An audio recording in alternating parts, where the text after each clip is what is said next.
Thank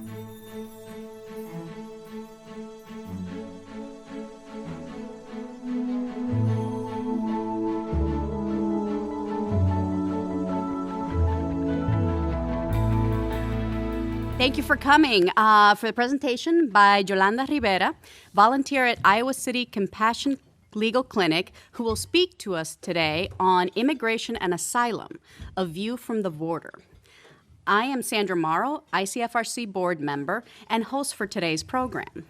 We would like to take a moment now to thank our members, our volunteers, and our interns for making these forums possible. I also would like to acknowledge our university and community supporters, the University of Iowa's international programs, the University of Iowa's honors program, the University of Iowa's Public Policy Center, and the Stanley UI Foundation Support Organization for their financial support. And I thank today's special sponsors, Midwest One Bank and Ken and Alice Atkinson. Now it is my pleasure to introduce Yolanda Rivera. Yolanda Rivera received her BA in psychology from Lehigh University in Bethlehem, Pennsylvania, before pursuing her PhD in clinical psychology at the University of Texas in El Paso. Yolanda worked as a 5th and 6th grade teacher at the American Institute of Monterrey in Monterrey, Texas, before moving back to the United States with her family and pursuing a JD from the University of Iowa, specializing in immigration law. Yolanda volunteers at the Iowa City Compassion Legal Clinic, and in August 2018, she volunteered with the organization Lawyers for Good Government, Raices, at the Karnes Detention Center, providing legal advice to families who had recently been reunified. In March 2019, she returned to Texas to volunteer with the ProBar organization, where she conducted intake interviews for unaccompanied minors held in detention centers in Harlingen in the Harlingen area. Yolanda was born and raised in Puerto Rico and is married to a Mexican citizen.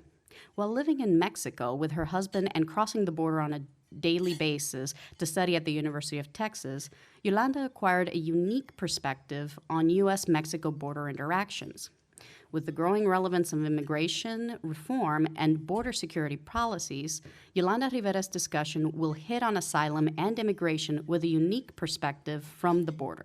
Now, please join me in welcoming Yolanda Rivera.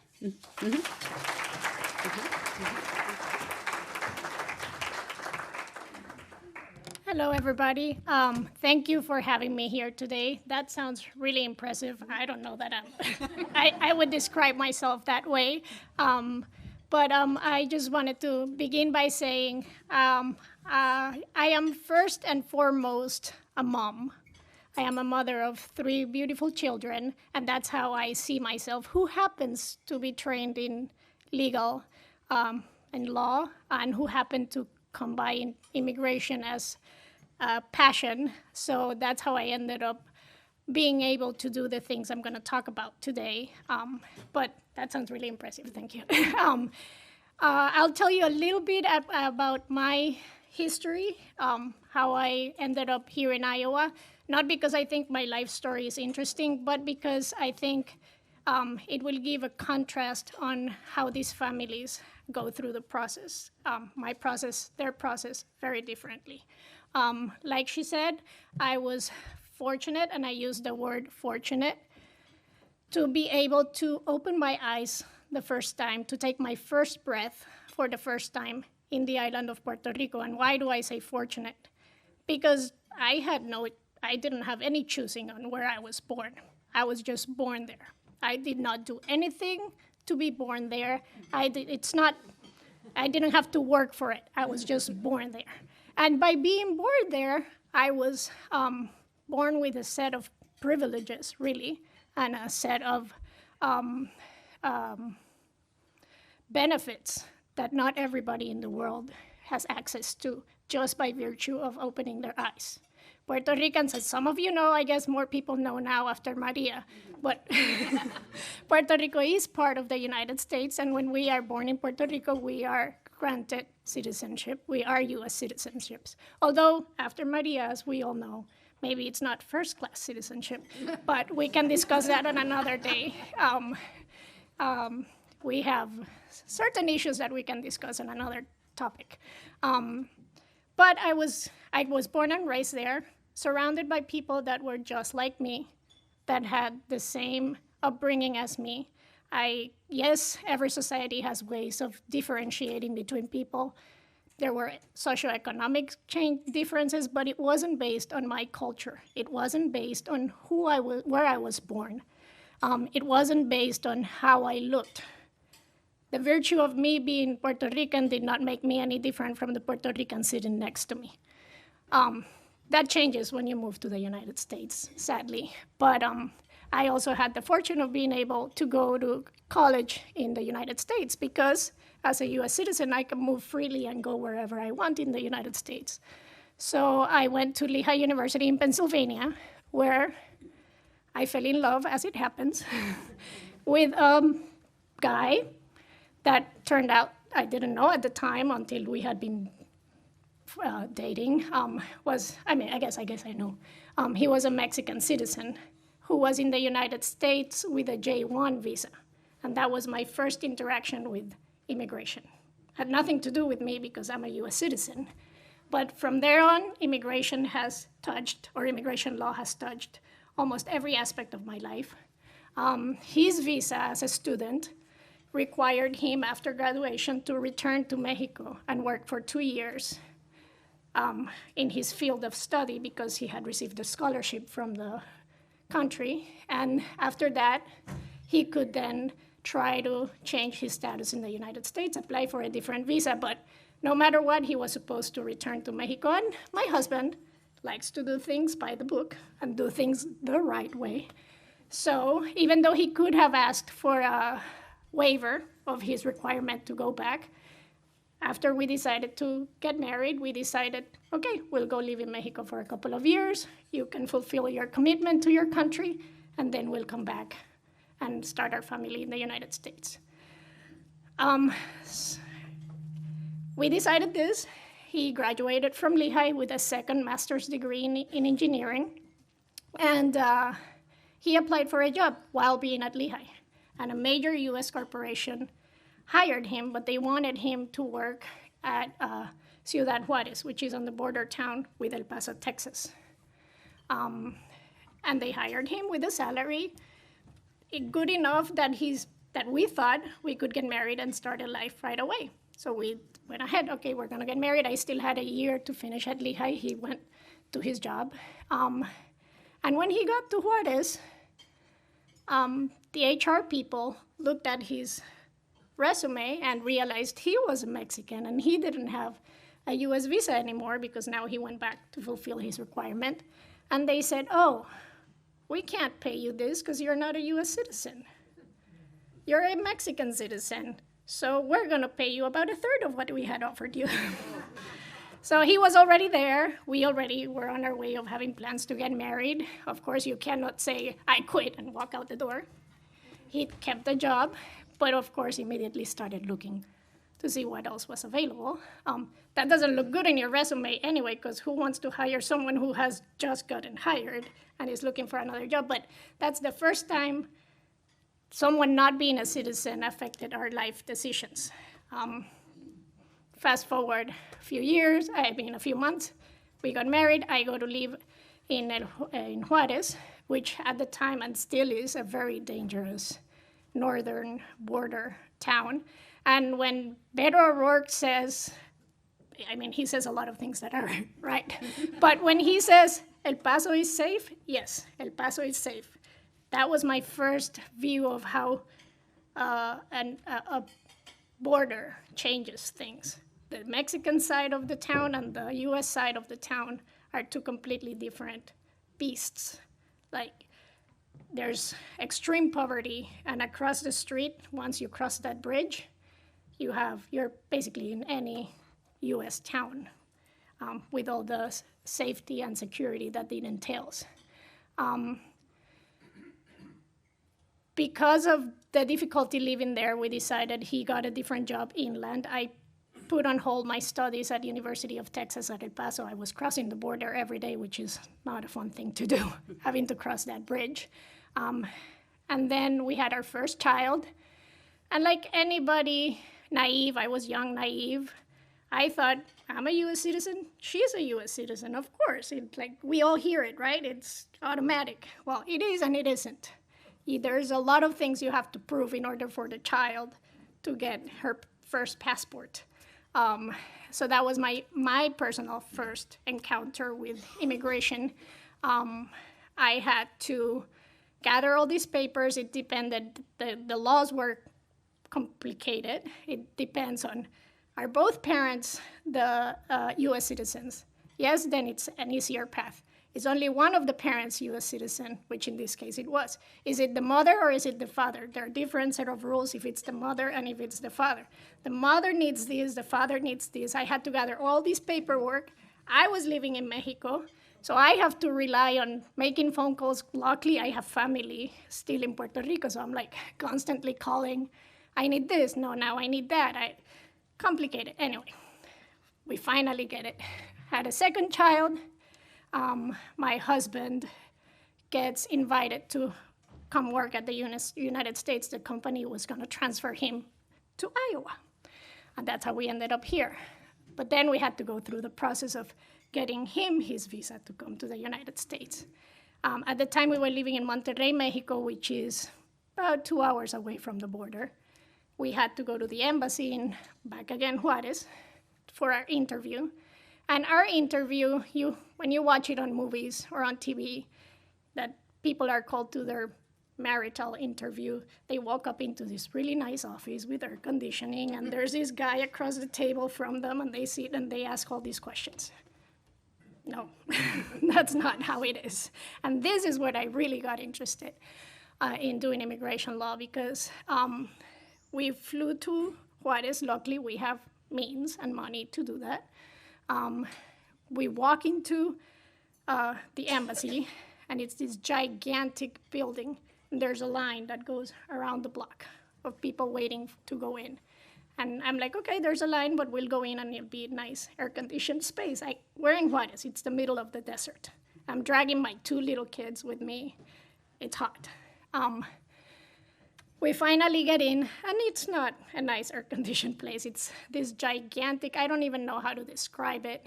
It's like if you have an arena, but it doesn't have walls. You just have the ceiling. But you don't really have walls. It's open air. You have a roof, but open air, and all these hundreds of chairs lined up. And we would sit there, and every so often they would call people up. There would be a line of windows. It looked like a bank teller windows with the thick glass, obviously, because they have protection. And they kept calling people up one by one. The process probably took about 2 to 3 hours. Every so often, they would ask us all to move up through a loudspeaker, move up, move down to make room for the next. So there I go dragging my kids, and every so often they're like, can you guys keep your voices down? But the way they were saying, I'm saying it nicely, that's not how it was being relayed through the loudspeaker. But what really impacted me was watching people walk up to that window with all their papers that they had been gathering. I knew what it took to gather, and I knew it didn't take me that long, but some of these people had been waiting 10, 15, 20 years to get that call where they're finally gonna get their interview. And they would walk up to the window with their hopes and dreams, and they literally didn't even get a chance to show the papers. They would, normally by then, they pretty much know what the answer is gonna be. And watching people turn around with tears in their eyes, knowing that after all this waiting, the answer was no, you're not getting your visa. People that are trying to do it the right way, it just broke my heart. It broke my heart to sit there knowing that I had it easy because I was a US citizen, so my husband had it a little bit easier than other people. Fast forward, we're in Iowa City. I get the luxury, I decide I wanna, too late to get a PhD in psychology. I have 2 kids now, too long. So I decided to apply to law school instead because that's easier? I don't know. So I applied to the University of Iowa. My husband was transferred here, so really I don't have a choice. This is the only school that's available to me, and I was fortunate to be accepted at the University of Iowa, which was a great experience. I have one of my classmates here today. And it so happened that the University of Iowa had an excellent immigration legal clinic. So I was interested in immigration. We didn't have a class at the time, but at least we had the clinic. And it so happened that the clinic specialized in asylum law. So even though I was interested in immigration, I didn't know what type of immigration, but life took me that way, and I got trained in asylum law. Like I said, I had 2 kids at the time. So when I graduated, I didn't go practice full-time immediately. Like I said before, I'm first and foremost a mom. But that brings us to today. In the summer, or I guess the summer of 2018. The summer of 2018, as many of you were seeing all the changes that were happening in our nation, every day I got a little bit angrier and a little bit angrier watching what was happening in the border, watching families get separated at the border, watching children being taken away from their families. So I decided one night, it was like midnight, and my husband walks in the room, and I'm in the computer, and he's like, "What are you doing?" I'm like, "I'm volunteering. I can't take it anymore." So I put in my application to volunteer, and luckily enough, they chose me to go serve for a week. And it took a lot of preparation, because I haven't been practicing for a very long time. I didn't know what to expect. But I just had to do it. I just couldn't sit at home and just yell at the administration from my bed that wasn't changing anything. And I guess what I did isn't changing anything either, but at least I feel I did something. So I get selected to go to a detention center in Karnes, Texas. Karnes is a city in the middle of nowhere. There really isn't much but the detention center. It's about an hour south of San Antonio. And when you hear detention center, some people, like even me, I'm like, oh, it's a detention center. You don't think it's anything too bad. Maybe, I don't know, a Motel 6, or I don't know what I had in mind, but I didn't have in mind what I saw when I got there. Just preparing to go was tough. Like we needed to get clearances. We needed to be vetted to be allowed inside the detention center. So I had to ask for a background check and verification and certification. And the people who run the facility which is a private company called GEO, they need to allow you in. So even when attorneys are trying to help, it's not that easy, because you have to go through this huge process and you don't know if they're gonna let you in. The facilities, when you get there, it's jail. There's no other way to describe it. You are walking into a jail. There's children inside living in a jail. There's metal detectors. You have to go through the metal. First, you need to give your paperwork. They keep your identification. So that was a red flag for me. I'm like, I don't want you holding my identification, but you gave it to them. You go through the metal detectors. You have to leave all your belongings in a room, in a locker, your phone, everything. So you're going in without any way of calling outside if something happens. And we were working out of what would be in a normal jail, what would be the place where people gather to visit family, I would guess, or where the rooms are where people who are in jail meet their attorneys. That was the area where we were meeting our clients. It's an open area, just like this, tons of tables everywhere. You were speaking, everybody could hear what you were talking to your client about. I was nervous. They told us we couldn't bring glass bottles, but we had to bring water because the water was so bad that they wouldn't recommend us drinking it. And what really broke my heart is, as they're telling us to bring our own water, they also tell us you can't give anyone any water. So you know the kids are drinking that terrible water, but you can't offer them your water when you're there. So I personally chose Whenever I drank water, I went away. I never did it in front of the kids. I would go to the break room and grab my water and drink it and then go back. I didn't feel comfortable drinking in front of the kids. But anyway, my first day there. This week was what I consider to be, it's been chaos lately, but that seemed to be the perfect storm. I can't say that anymore because it seems every week gets worse and worse, but that seemed to be the perfect storm of events happening. The week I went was the week the court had ordered, a week prior, the court had ordered the families that had been separated to be reunified. We had prepared to go to a detention center that was supposed to hold females and daughters. But because they were reuniting families, they didn't have enough room in the detention centers. So overnight, one night, they grabbed all the females and their daughters and moved them to another detention center in Texas and decided to designate the detention center I was going to for males and their sons. How does this affect us? Well, we had prepared for cases of females and daughters, which asylum cases for females are slightly different than asylum cases for males. Like females are usually fleeing domestic violence or some sort of violence. A child of them might have been threatened by gangs or being forced to join the gangs.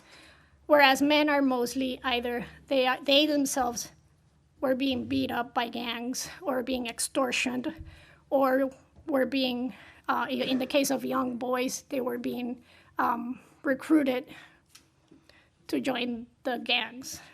So the case is that legally it's different, so we had to scramble and reestablish what we were gonna talk to our clients about, not a big deal. We did it. But I walk in the first day and it's this huge room, I didn't know what to expect. And they give me 2 files and they say, here's your first, and I look, okay, which one do I talk to first? And they're like, no, we don't have time for that. You talk to both of them at the same time. So I'm like, okay, I can do this. It was an intake. It shouldn't have been that hard, but imagine trying to get an intake, 2 different stories, 2 different clients at the same time. Then I realized what was happening. One of them didn't speak Spanish. One of them spoke their native language in Guatemala or in Honduras or wherever he was from. So he needed his friend to translate for him, which brings us to our first problem that we were having that week. These families were reunified that week. We had all sorts of clients. Some were being able to leave the detention center quickly, like they would arrive and immediately leave. Some had been there for a week or 2 and they were starting to get desperate. Some of the reasons they would leave, what they would allow them to leave, was because they didn't have translators for certain languages. And one of the few provisions they have is when you go to your interview, you should have someone who speaks your language. So in those cases, they were giving them a way of getting out. They would just put electronic devices on them and allowing them to leave fairly quickly because they knew we won't be able to do your interview right away. Some of them were there longer and they were clearly getting desperate because you're there with your child. These people had not seen their kids for over 4 months. And interviewing them, it was just tragic the way they were separated. They had come to the border. They make it sound like people are running in or sneaking into the country or trying to not get caught. From my experience, the people I interviewed, most of them literally walked up to a fence and the fence was opened for them and they walked in. They immediately surrendered. They were not trying to cheat the system. It's just they weren't letting them in through the bridges. They feel they had valid asylum claims, but they weren't even able to state their claims because they weren't being allowed inside the United States to state their claims. So, but they quickly found out asylum is one of the provisions in the law that it doesn't matter whether you come inside legally or with, I'm not gonna say legally or illegally, with verification or without verification. As long as you're in the United States, you have a right to claim asylum. and your asylum claim can proceed. A lot of what happens when you walk in through the gate, not through the port, and now even through the port, they were immediately taken to places called hieleras. I don't know if you've heard about them. Hieleras or perreras, that's the first processing centers these families go through. And imagine a dad that has been walking or taking buses or trains for days, gets to the United States, and it's immediately sent. I don't have firsthand accounts of these places because I didn't see them. I can only repeat what the clients said. It's basically a cage. These are the famous cages. It's a gigantic building where they crank up, they call it hielera. A hielera, it's an icebox. And they do it because they call it that because they crank up the AC so high that it's freezing in there. And all they give is those Mylar blankets that we have all seen by now. And they are literally sleeping on the floor. It's supposed to be a processing center. You're only supposed to be there overnight at the most. But in interviewing them, some of them have been there 3, 4, 5 days in those conditions. Barely any food. They bring the food at different times. You don't know when it's going to bring it. They were telling me half the time it was like a cold burrito or a cold sandwich. And they're hungry, they're tired, they have to go to the bathroom. It's just a toilet in the middle of the area. Everybody can see. There's a little wall, but you're basically with everybody else. So these are the conditions they were in before they got to the detention center. The detention center is slightly better. They have a bed, they have a room, they have food. But they're still in jail. I mean, they're not allowed to come in and out. They don't get to look outside. There's walls everywhere. Once you're in there, you never see a sunset again because of the way it is built. You don't see the sun setting. You don't have that view. Little things we take for granted. It was starting to get to them. That's why I'm talking about this, because it was really started to get to the people who were in the detention center. And then things got worse. Again, trying to help them. The legal process was continuing outside those walls. People are trying to help them inside the walls, but they are inside the walls. The ACLU had brought on a lawsuit to halt deportations. I don't know if you remember this, because they were, and this is true, they were tricking these families into signing deportation orders, like self-deporting themselves, because they were so tired and so exhausted, and they had just been separated from their kids for so long. They were desperate. They were like, whatever, I don't want to be here. Send me home. But there was a lawsuit pending. So the week I was there, every time they went to court and said, okay, I want to be deported, the judge would have to say, oh, we can't do that because there's a stay in deportations. You need to stay here until... So now they're trapped. They can't go in, they can't go out. They're stuck here with their kids in this detention center. All of this is happening. It has nothing to do with us, the lawyers who are there to help them, but we're dealing with the climate. Working there is what I would consider it like, I don't know, in medicine, being at an ER or doing triage at a war. You get all sorts of cases thrown at you. You don't know what you're going to talk about 30 seconds before they give you the file. Sometimes it was just preparing them for their credible fear interview, which is the first interview they get before they start the asylum process, where a person decides whether their case can proceed or not. So sometimes I had 30 seconds to 2 minutes to gain their trust after all they had been through. I had to explain to them that I was there to help them, that I did not work for the government. And in those 30 seconds, I had to get them to open up and tell me their whole horrible life story, because I needed to prepare them for their interview, because if I didn't do that, they wouldn't know what to talk about at their interview, and they would most likely fail it. Like 90% of people fail their first interview because, they don't know. They will tell you their story, but that doesn't mean they're focusing on the points that are going to grant them asylum, because it's a very specific set of points. And we weren't telling them what to do. We were just wanting to get them to focus on the important things, because they only had a few minutes to state their case by themselves without an attorney. So this is all going on. A group of detainees that were upset because they weren't going to be released and they wanted to be released asked one of the attorneys, not me, but one of the attorneys that goes there normally, if there was any way to talk to the press so that they could state their case. And our attorney had to say, we don't have control over that. So they decided that they wanted to stage a peaceful protest to try to get the attention inside the detention center. Now, you have men and you have little kids all inside this detention center. But they decided that's what they wanted to do. They were going to go on a hunger strike. And I don't know exactly what happened.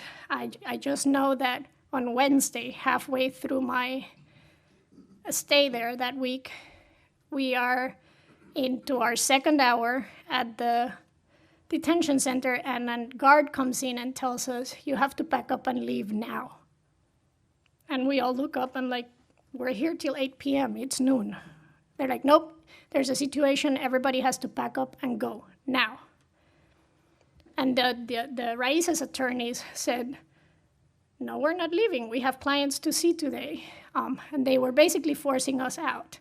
So we had to start packing our stuff. I look out the window and I see 10 to 15 ICE agents in full riot gear. Helmet, bodysuits, gas cannons. And I'm thinking, oh, something really bad is happening in there if these people are out here. So now I'm worried. Again, I'm first and foremost a mom. I'm thinking of my kids now. I'm thinking, I don't have a phone. I don't have a way to call out. All my stuff is out there. My ID is out there. Are they even going to let us out of here? What's going on in the courtyard? I thought things were completely out of hand in there. We finally pack up everything. The people even at the GEOS detention center, they didn't know what to do. They didn't know what was happening because you have ICE coming in, but then they are the ones who run the detention center, so they didn't know what the protocol is. So for the longest time, I'm standing right next to the ICE agent in full riot gear, waiting to know if they're gonna let us out or not. And the poor lady in the front is like scrambling to find all of our IDs. Finally gives us our ID. We leave. We end up learning that what had happened was ICE had decided to teach them a lesson, that they should not do even a peaceful protest inside the detention center. And again, this is the account I get after I was able to talk to people afterwards. But what ended up happening was, while the kids were in school, because while they're in the detention center, they take the kids to a school during the day. So they were separated. Remember, these are people who had already been separated for months. While they were separated, they came in and they grabbed the fathers who had been a part of this peaceful protest. And they put them in vans. And they took them away from the detention center. Meanwhile, they went to the school and they grabbed the kids of those parents. And till this day, I'm not sure where they were taken. But they were taken out of the classroom. And one of the accounts was that they told the little kids there that that's what they did to families who don't follow the rules, and that those kids were being taken away and they were never going to see their fathers again. I mean, these kids had just been separated once. They don't need to go through this. We left that day not knowing if we were going to be allowed back the next day. The next day, we do come back. And the reason I'm saying this is because we hear everything in the news, and I was one of those people who said, can't be that bad. It really can't be that bad. Like, the media is exaggerating, but I lived through it. I saw it. I see the tactics that ICE is using. Next day I come back. We tried to see the clients we couldn't see the day before, so if we were rushed, normally we were triply rushed. And we were also trying to get statements from those who were there, whose roommates were taken away, so we could get an idea of what happened. On the Friday, which we weren't supposed to work, they asked us to go back in because we had lost a day, but also because they wanted to get declarations. They had finally brought back the people who had been separated, and we were going to be given a chance to talk to them. And I got the chance to talk to one of them and interview him. And his account was heartbreaking because, remember, everything I've been telling you, he had already been separated from his kid. And that time it lasted 4 months. Even though this time it was 2 days, it was 2 days too long. The agony this man was in for those 2 days was inexplicable. He didn't know if he would see his child again. He didn't know if they were going to send him across country again, because that's what they had been doing before. He couldn't talk to him. He couldn't reach attorneys. They had put them in what, from his description, sounded like, and now there's reports that they apparently do this often, they had put them in solitary confinement those 2 days. And I asked him, what did you do? What did you do when you were there alone? And he said, all I could do was pray. All I could do was sing and pray and hope that I was going to see my kid again. And it was really hard to sit there across from him and not cry, knowing that I had a child the same age as his child, and knowing that just by virtue of where I opened my eyes, my child was in a safer place. But I took his statement, and I took it in Spanish, and then I had to translate it, and I had to read it back to him. And when we were finished, he looked at me and he said, wow. And that was only for those 2 days. He looked at me and said, wow, I did go through a lot, didn't I? And I said, yes, you have been through a lot. And I apologized profusely for, I said, most people in the United States do not agree with the way the government is handling this. I really want to apologize. There's people like us who are here volunteering to help you. We do care about you. We do care about your son. And my hope is that you will be released and you will have a good life. And he looked at me and he said, maybe one day I can write a book. And I said, I think you should. If you have the means and if you have the passion to do it, I think you should. You have been through a lot and you have a lot to say. I don't know what happened to this gentleman. I don't know. That's the other hard thing about volunteering there. I don't know what happened to him or his son. I don't know if they were eventually released or not. I truly hope they were. So that's a short story of a million things that happened that week. But we are quickly running out of time. I did go back. After that, it took me a few months to regroup. And I did go back and did a second volunteering job. This time I went to a detention center with unaccompanied minors, boys, again, exactly my kids' age, 12 to 16, who came all alone, and who were all alone at this detention center. And I had, once again, have you ever talked to a 16-year-old and tried to get him to tell you his life story? Well, imagine doing that with a complete stranger, and you have 30 minutes to get them to open up to you.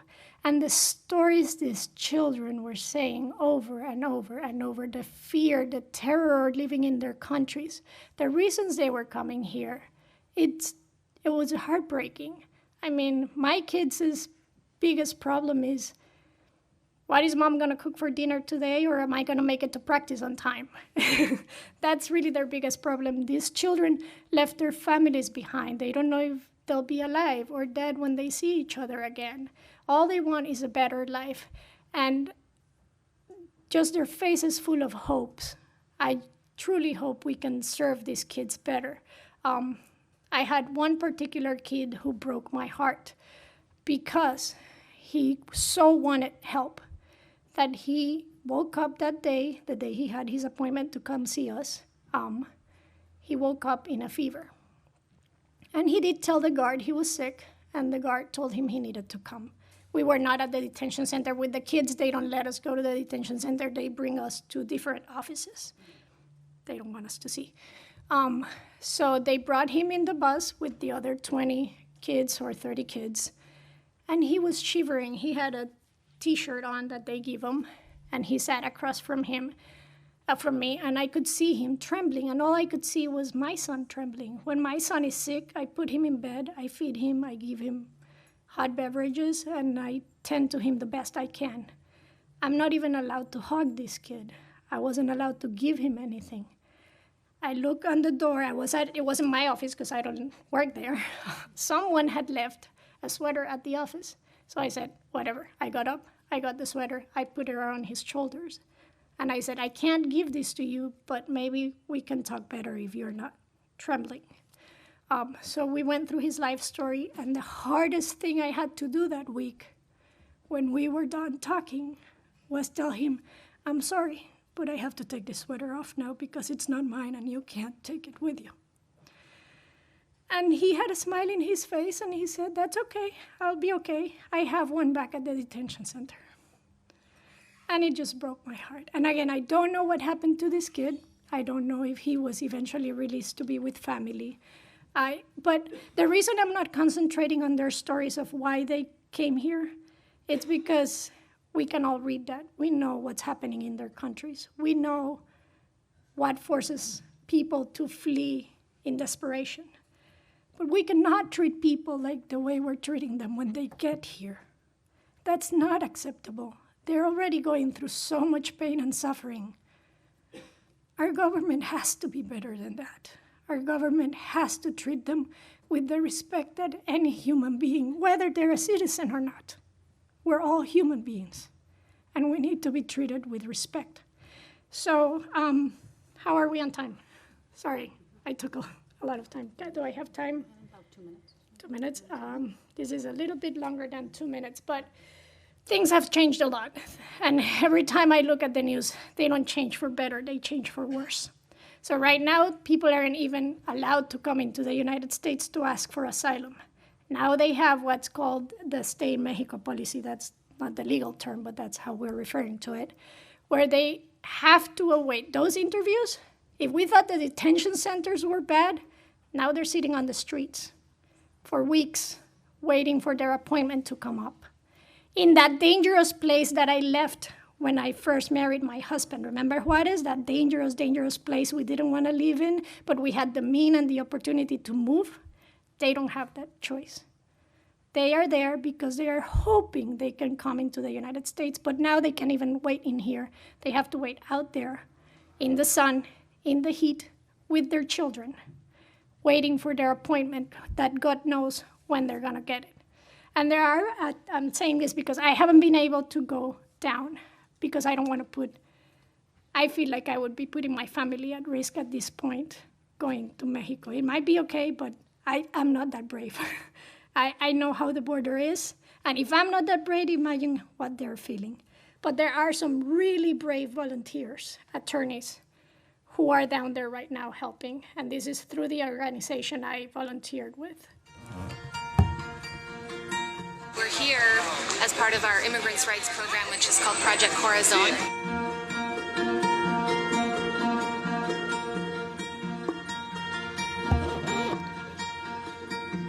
Project Corazon was set up to try to help reunite and defend the rights of families that are impacted by inhumane immigration policies. They crossed over the border into the United States, tried to make a claim for asylum. The United States government detained them for a little bit and then essentially dumped them here without anything. The cartels apparently are limiting people to staying in this one area.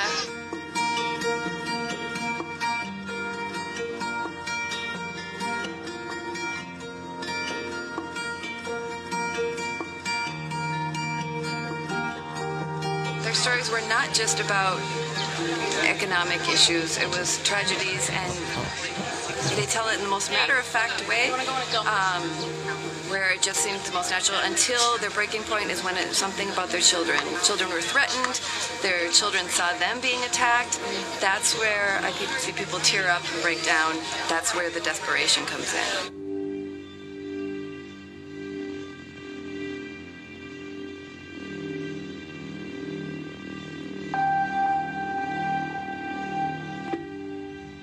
90% of the people never show up for their hearing in the months ahead. We've got to close the loopholes. I don't think that number is accurate about 90% not showing up. I think a majority do show up.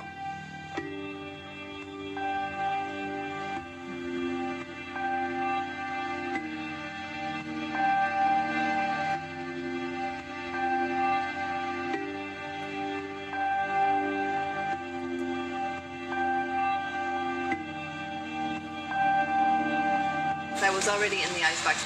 We went in on Saturday and got out the following Wednesday. Where's the baby? ¿Y dónde estaba el bebé? Conmigo, Nayela. With me in the icebox. No, no puede hablar, ella es especial. She's special. She has special needs. She can't speak. She's Down syndrome. Where were they in the icebox? In La Hielera. They didn't even let us rest for a little bit. They'd come in with a megaphone and it was like a siren. There was a siren, they'd wake us up. Look, she would jump up. She would get so nervous, she'd just jump up. She got sick because they were giving expired crackers. Yes, we just got back yesterday. We slept in that park, that MPP program. They're not following the rules like they should. Because supposedly when they're special needs children, they should not be subject to that program, that they shouldn't have returned you to Matamoros. I can present you here in the bridge. We can go to the middle of the bridge so that the officials see the case again. But the chance is a chance that they could say no and they could send you back. If you want, I could take you to the bridge right now. There's no guarantee. There's no guarantee at all. Do you have your documents with you? I have it over there. Can I go get them? Yes, but go quick. That is such an obvious case of physical medical impairment. So I'm going to pause it there.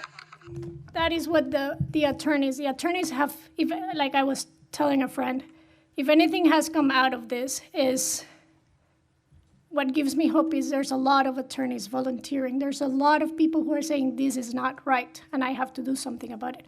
But it feels like the moment we find a way to help, the administration changes the game and it makes it harder and harder and harder for attorneys to be able to provide the help. And this is the latest. Now the attorneys have to cross the border and meet the people before they have even had a chance to talk to the agents. And the other thing that's happening is, and this has been challenged in court, they just put a policy stating that you cannot ask for asylum unless you're the only exception is if you're a Mexican citizen, you cannot ask for asylum at the border. But anybody else, they will not grant asylum to people who crossed through our southern border. That's the whole safe country that we've been talking about, second safe country issue that we've been talking about. So basically what it's doing is they're not even allowed to stay. If you're not a Mexican citizen, anybody else, you're not even allowed to enter that first stage of the asylum process. You're automatically being denied asylum just because of where you're trying to enter the United States. So you're basically giving the power to the Border Patrol agent, not even the asylum officer. It's the Border Patrol agent who's doing the first denial of your claim, whereas that shouldn't be the law. So things are getting tougher. All of these things are being challenged in court, but it's gonna take some time to stop it. Anyway, thank you.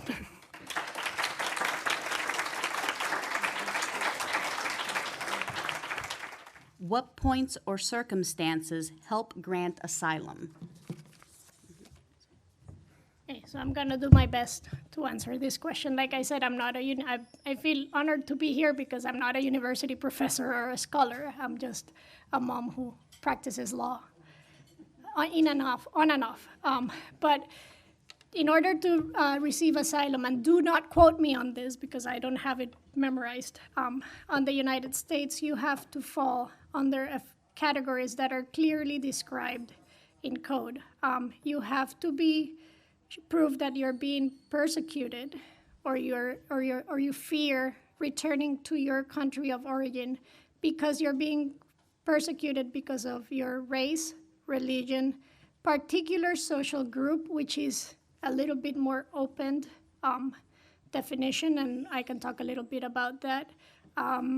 Sexual orientation, and I'm sure I'm missing something. But you have to be part of one of those protected classes. Not anybody can just come. And the reason they're persecuting you has to be because of one of those protected classes. It's not because my country is dangerous, and it's not because they killed too many people. You have to be the person who have been persecuted, and you have to be the person, you are a family member in some cases. So that's why it's not automatic. That's why there's a process where a judge has to assess your case, and it is very, very hard to prove. And it's extremely hard to prove, almost impossible, if you don't have an attorney, because it's so technical, the reasons why a judge can grant or deny asylum, that you really do need an attorney by your side. It's not like when I ask for my daughters. Yes, it was hard to prove she was a U.S. citizen, but for the most part, I could do it on my own. Asylees need an attorney with them. Otherwise, it's going to be a very hard process, and the chances of being denied, it's like 90% if you try to do it on your own.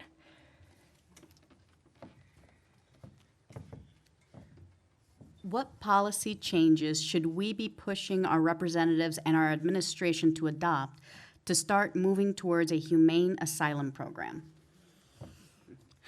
That is the question.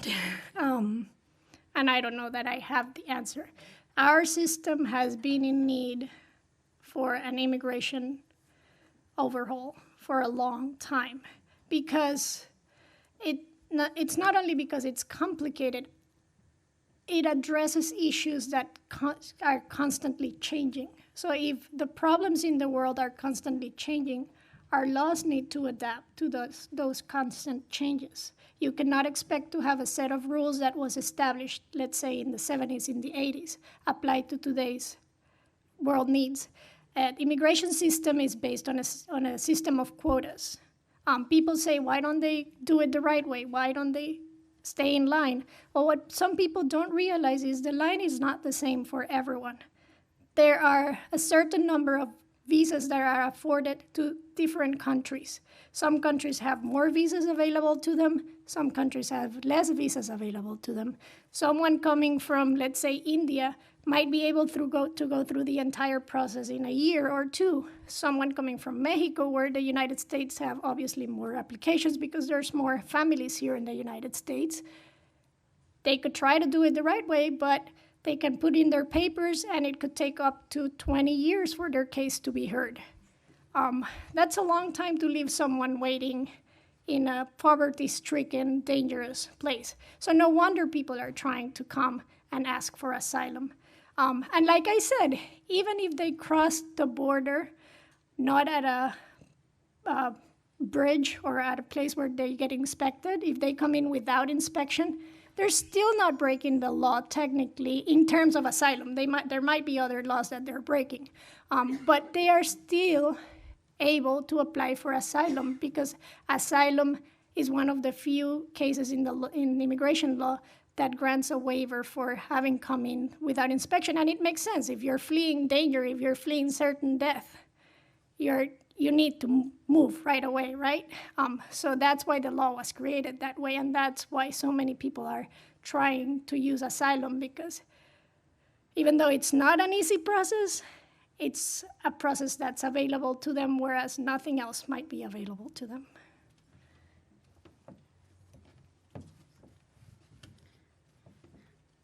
This kind of ties back a little bit to that question, but have you met anyone in a political position who is doing anything useful, practical, legal towards this? Yeah. Mm-hmm. If I have met personally, no. I know there's a couple of candidates out there that here and there have talked about immigration, but everybody's in the same boat. Unless we can get a massive amount of politicians willing to tackle the job, it's going to be very hard. You have to pass legislation. It's the only way of getting it to change. And the reason a lot of politicians love talking about immigration, in my view, it's because it's up till now, it had been pretty safe. It's a good scapegoat to use, because think about it. You can talk about an issue, but not all of the people being affected by your decisions can vote for you. So you can talk about it, you can change laws or not change laws. It doesn't affect your political career, because those people, by definition, if they are immigrants, they are not U.S. citizens yet, so they do not vote. So it's pretty safe to use it as a talking point and not do much about it. Should ICE be abolished?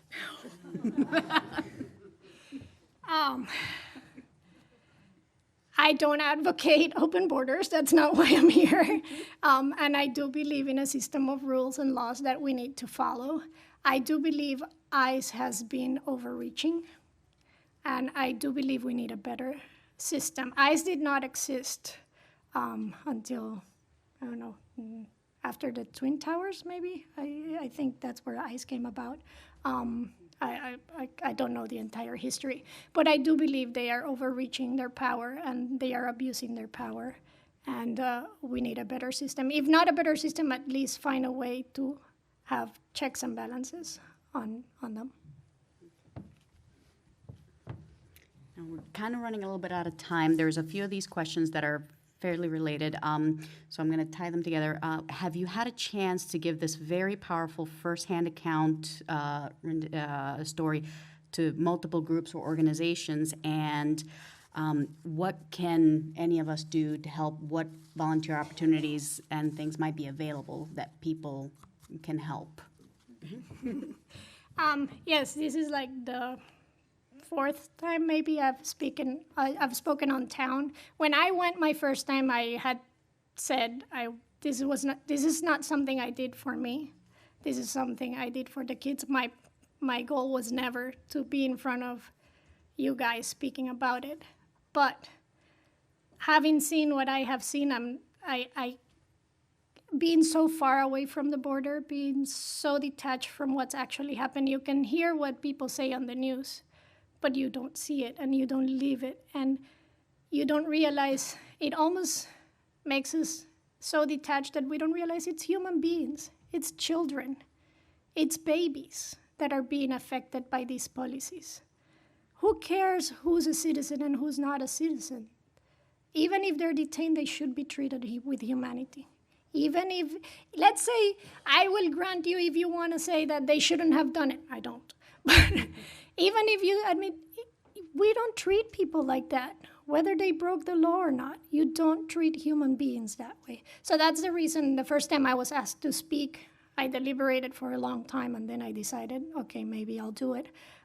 Ways to help in town, Iowa City Compassion. I'm not super active right now because life, but they do run a clinic here in town, and they help refugees and immigrants.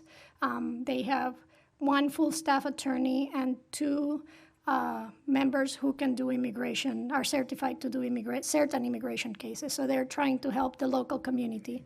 And they do have volunteering options. They do English lessons for refugees who are preparing to take their citizenship tests. So you could volunteer, even at that level, just one-on-one helping tutor English. They have a food bank that you can volunteer at, because some of these refugees don't have access to regular food banks, so they run their own food bank. And they do have the legal clinic that you could help either volunteering or providing financial support. There's organizations like Lawyers for Good Government, who you could donate money to, and they use that money to help pay for travel funds so that the attorneys can, because it costs a lot of money to get to the border and to take a week off from work to help people.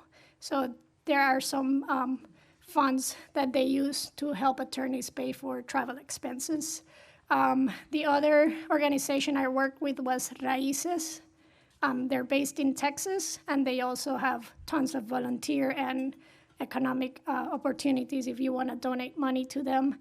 Or the other one was ProBar, PROBAR. That was the organization that did the intakes with the unaccompanied minors. So those are organizations I have first-hand experience work with, but there's tons of others, and there's also reaching out to your congressman asking for change. I think we really need it. I think we need to be, I'm not political, but in this case I'm going to say vote. Vote having everyone's issues in mind, not just yours.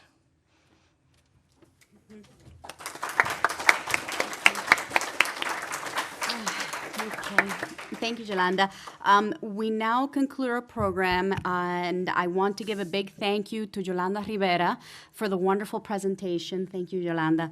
And I also want to thank our sponsors, the University of Iowa's International Programs, the University of Iowa's Honors Program, the University of Iowa Public Policy Center, and the Stanley UI Foundation Support Organization for their generous support. And we also thank today's special sponsors, Midwest One Bank and Ken and Alice Atkinson. And we thank City Channel 4 for making our programs available to viewing audiences. Now, Yolanda, as part of our thank you, I would like to present you with the very coveted Iowa City Foreign Relations Council mug. Thank you. Thank you. Thank you, everybody, and we are adjourned.